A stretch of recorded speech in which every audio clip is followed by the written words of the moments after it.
Halo Sobat Donghua, pasti pada penasaran kan dengan kelanjutan BTTH Dunia 1000 Besar? Oke lah, tanpa berlama-lama lagi, yuk langsung masuk ke alur ceritanya.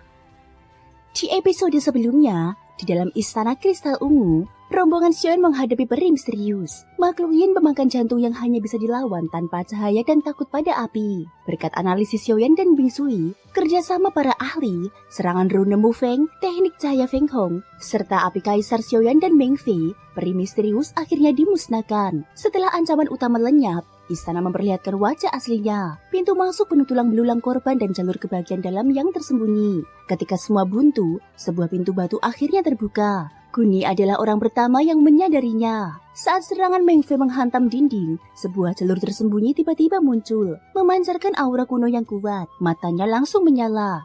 Jelas ini bukan lorong biasa, melainkan akses menuju inti istana. Begitu lorong itu terbuka, semua ahli yang hadir merasakan tekanan besar dari dalamnya. Aura yang keluar terasa dalam, berat, dan penuh godaan. Namun tidak ada seorang pun yang berniat mundur. Setelah menempuh perjalanan sejauh ini, tak ada yang mau kehilangan kesempatan. Tanpa ragu, para ahli langsung menerobos masuk ke dalam lorong dengan ambisi membara. Namun berbeda dari yang lain, Xiaoyan dan Mu Feng justru memilih arah lain, menuju pintu utama aula istana. Mu Feng sempat melirik Xiaoyan. Dia juga merasakan keanehan yang sama. Istana ini terlalu sunyi, terlalu kelam. Aura jahat yang menyelimuti tempat ini bahkan membuat Mu Feng merasa tidak nyaman. Xiaoyan pun mengakui hal itu. Aura tersebut bukan sekedar berbahaya, melainkan mengandung rasa takut yang sulit dijelaskan. Seolah ada sesuatu yang sangat salah dengan peri bulan dan warisan yang ditinggalkannya. Meski demikian, waktu terus berjalan. Tak ingin warisan diraih pihak lain, mereka berdua mendorong pintu gerbang istana. Begitu pintu terbuka, suasana di luar langsung kacau. Para ahli yang menunggu di luar terkejut melihat Xiaoyan dan Mu Feng keluar dengan selamat. Seruan demi seruan terdengar. Banyak yang mengira monster di dalam telah dibereskan. Tanpa berpikir panjang, mereka berhamburan masuk istana. Xiaoyan tidak menghentikan mereka. Dia hanya mengajak Mu Feng mundur dan bergabung kembali dengan Yuru serta rombongan lainnya. Xiaoqi segera menanyakan keadaan di dalam. Xiaoyan menjelaskan bahwa bagian luar istana sudah aman, sehingga mereka bisa masuk tanpa khawatir. Yuru tampak sangat senang mendengarnya. Namun di tengah kegembiraan itu, Xiaoyan tiba-tiba menatapnya dengan sorot mata tajam dan bertanya apakah dia menyembunyikan sesuatu. Pertanyaan itu membuat Yuru terkejut. Dia menyangkalnya dengan senyum tipis, tetapi di dalam hatinya muncul keguncangan besar. Dia memang memegang rune warisan peri bulan, dan dia tahu untuk benar-benar memperoleh warisan itu pasti ada harga yang harus dibayar.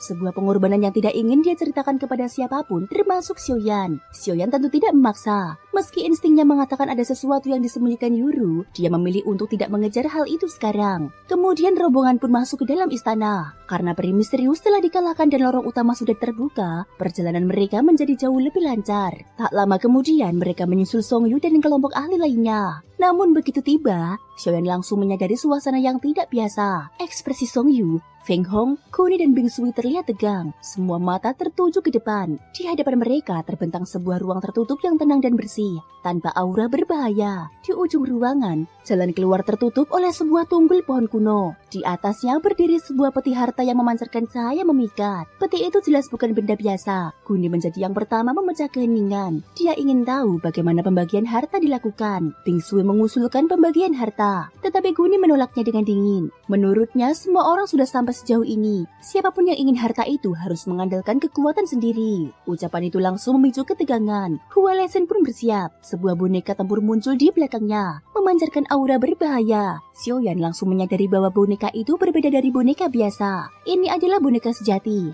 alat pembunuh yang dikendalikan sepenuhnya oleh teknik istana boneka. Ketegangan berubah menjadi kekerasan dalam sekejap. Seseorang berteriak agar peti harta direbut terlebih dahulu. Kunci peti pun terlihat jelas di atas tunggul pohon. Kuni bergerak paling cepat. Dia mengaktifkan kekuatan hidupnya dan hendak meraih kunci tersebut. Namun serangan api tiba-tiba menghalanginya. Meng Fei muncul dan menghentikannya secara langsung. Keduanya saling mengakui kekuatan masing-masing, tetapi tak satu pun mau mengalah. Dengan perintah Kuni, pertempuran besar pun pecah. Para ahli 7 bintang Dodi saling bertarung sengit di ruang sempit itu. Ledakan demi ledakan mengguncang ruangan, membuat udara bergetar hebat. Di tengah kekacauan, Xiaoyan justru memilih mengamati dari luar medan tempur. Peti harta itu memancarkan fluktuasi yang terasa sangat familiar baginya. Resonansi halus yang berhubungan langsung dengan kekuatan jiwanya. Dia yakin isi peti tersebut bukan sekedar harta biasa. Sementara pertempuran semakin brutal dan tak terkendali, Xiaoyan menyadari satu hal. Siapapun yang ingin mendapatkan isi peti itu harus bergerak cepat. Sebelum semuanya terlambat, pertempuran besar pun mencapai puncaknya. Istana Peribulan semakin memperlihatkan keanehan dan kemisteriusannya. Aura di dalamnya tidak hanya megah, tetapi juga membuat siapapun yang berada di sana merasa kecil dan waspada. Di tengah kekacauan perebutan peti harta, Xiaoyan tiba-tiba menyadari kehadiran dua sosok baru di dekatnya, Xing Taqi dan Xiaobi dari lembah astrologi. Kemunculan mereka langsung menarik perhatian 5 racun.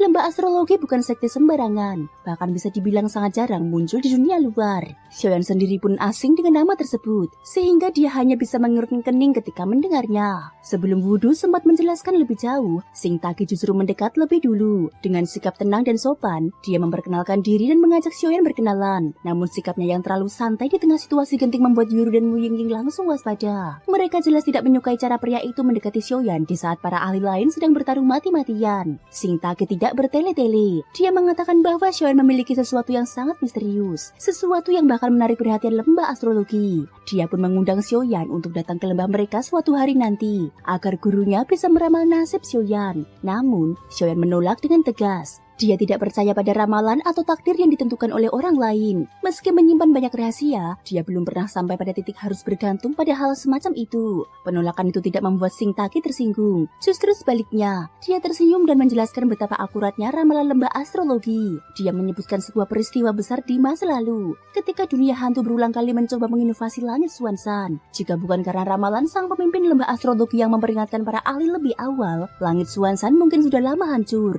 Penjelasan itu membuat Xiaoyan sedikit terkejut. Dia mulai menyadari bahwa lembah astrologi memang bukan sekte biasa. Xing Taqi pun menutup pembicaraan dengan sebuah kalimat yang terasa seperti nubuat, bahwa suatu hari ketika Xiaoyan berada di ujung jalan, dia pasti akan datang ke lembah astrologi untuk mencari jawaban atas misteri di hatinya. Setelah itu, Xing Taqi pergi begitu saja, meninggalkan Xiaoyan dengan pikiran yang sedikit terganggu. Ucapan tentang terpojok terasa aneh, tetapi Xiaoyan tidak sempat memikirkannya lebih lama. Karena pada saat itu pertempuran di sekitar peti harta telah mencapai puncaknya, Guni akhirnya dipaksa Meng Fei mengeluarkan kekuatan sejatinya. Pertarungan mereka sangat sengit dan seimbang, bahkan Meng Fei sendiri mulai kesulitan menekan Guni sepenuhnya. Di sisi lain, Song Yu dengan kekuatan 7 bintang Do di tahap awal justru mampu bertarung imbang melawan Wang Xi yang berada di tahap menengah. Meski tubuh Wang Xi dipenuhi racun mematikan, Hua Leixin dan Qi Haoqing juga terlibat pertempuran tanpa henti. Sementara Bing Sui ditahan oleh beberapa ahli lain. Tanpa disadari, peti harta di tengah ruang justru dibiarkan tanpa penjaga. Xiaoyan melihat kesempatan itu. Setelah memperingatkan rekan-rekannya, dia langsung bertindak. Dengan formasi teleportasi jarak pendek,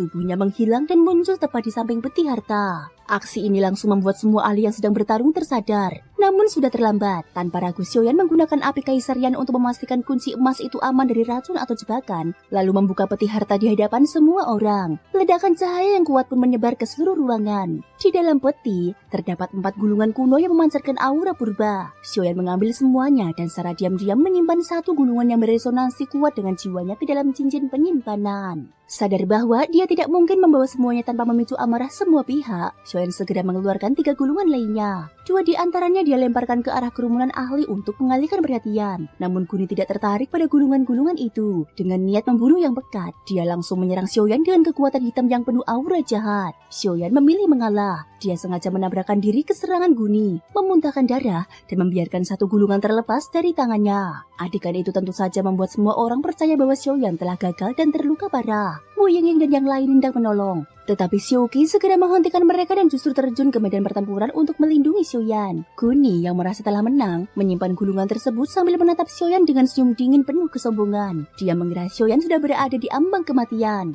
Namun dari balik luka dan darah, Xiaoyan justru menyeringai. Api yang lebih ganas dan terang dari sebelumnya meledak dari tubuhnya. Gulungan itu ada di tangan Guni. Entah siapa yang berteriak di tengah pertempuran, namun begitu kalimat itu terdengar, Guni yang sedang bertarung melawan Xiaoyan langsung menjadi sasaran kepungan beberapa ahli lainnya. Kau bajingan, kau benar-benar ingin mati.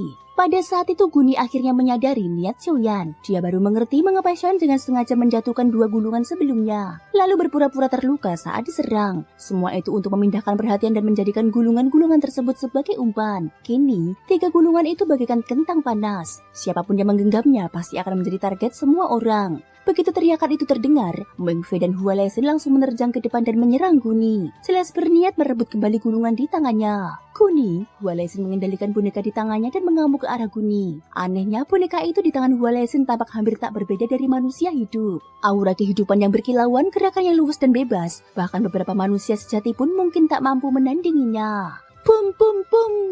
Serangan mengerikan dari boneka tersebut langsung memberi tekanan besar pada Guni. Meski dia tidak gentar, menghadapi dua ahli 7 bintang Dodi sekaligus jelas bukan perkara mudah. Serahkan barang itu, bentak Hua Lesen dingin sambil menatap Guni tajam. Barang apa? Guni justru tersenyum tipis menatap Hua Lesen dan Meng Fei. Bagaimana kita membaginya? Hentikan permainan murahanmu.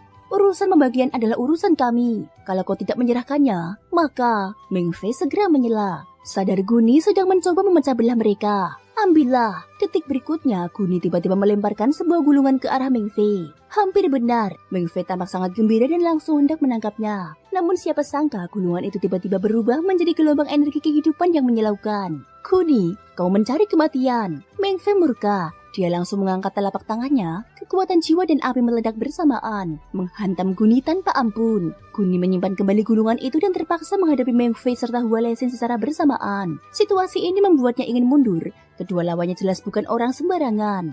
Lebih baik kau berdoa untuk keberuntunganmu sendiri, ucap Xiaoyan dengan tenang. Bagaimanapun dia telah berhasil menyimpan satu gulungan secara diam-diam. Adapun 3 gulungan lainnya, meski menggoda, Xiaoyan tidak sebodoh itu untuk memperebutkannya. Terlalu banyak ahli kuat di sini. Sementara kekuatan keseluruhan timnya tidak cukup untuk bersaing secara frontal. Kau tidak apa-apa. Xiuqi menghampiri Xiaoyan dan bertanya, aku baik-baik saja. Ayo pergi, biarkan mereka bertarung, jawab Xiaoyan.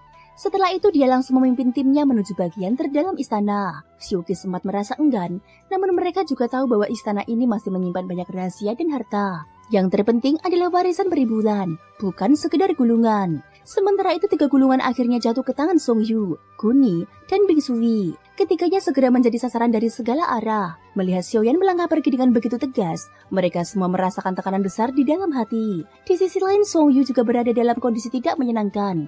Begitu dia mendapatkan gulungan, para ahli lain seakan kehilangan akal dan menyerangnya tanpa henti. Song Yu, kita tidak bisa lama-lama di sini. Mundur dulu. Hong Qian segera menyadari situasi yang semakin buruk dan memperingatkan Song Yu. Qian ayo. Song Yu mengayunkan pedangnya, memanfaatkan gelombang kekuatan untuk memukul mundur musuh yang menghalangi jalan, lalu melesat menuju bagian dalam istana. Sementara itu kelompok Bing Sui dan Guni masih tertahan oleh para ahli lain. Melihat situasi pertempuran, jelas mereka tidak akan bisa keluar dalam waktu singkat. Namun ketiganya bukan orang biasa. Mereka langsung mengerahkan energi kehidupan besar dalam tubuh masing-masing dan tampak berniat memaksa jalan keluar. Ada pula beberapa ahli yang memahami situasi dengan cepat.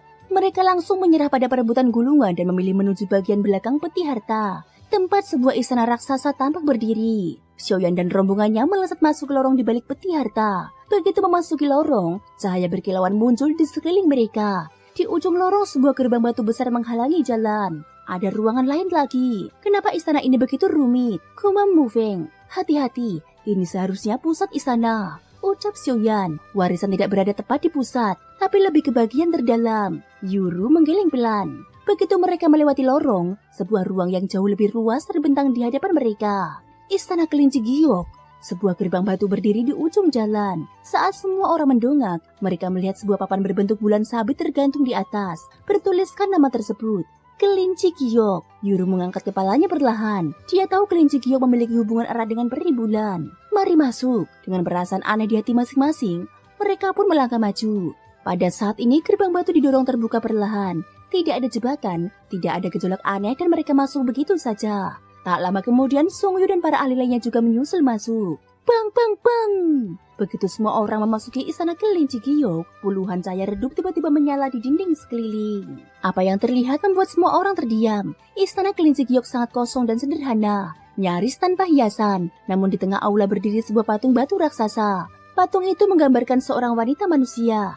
Dari aura yang dipancarkannya, jelas bahwa sosok ini pernah memiliki kekuatan luar biasa. Namun yang paling mencolok, di atas kepalanya tumbuh sepasang telinga kelinci putih yang halus dan hidup, seolah-olah makhluk itu masih bernafas. Istana ini benar-benar penuh misteri.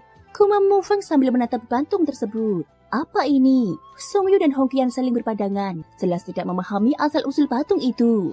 Konon, Di bawah konsentrasi peri bulan terdapat kelinci giok, ujar Bing Sui pelan. Awalnya ini hanyalah binatang sihir, namun karena selalu menemani peri bulan, dia menyaksikan seluruh perjalanan hidupnya. Dari orang biasa hingga naik ke tingkat dosian. Patung ini, Guni dan yang lainnya menggeleng pelan. Mereka samar-samar merasakan sesuatu yang aneh dari patung kelinci giok. Terutama Ki Hao King, dua tanda misterius di tubuhnya berkilat pelan. Seakan kutukan darah dan segel misterius di dalam tubuhnya bereaksi. Selamat datang di istana kelinci giok. Tiba-tiba sebuah suara lembut bergema di seluruh ruangan. Dan pada saat yang sama, kedebah, pintu istana menutup rapat.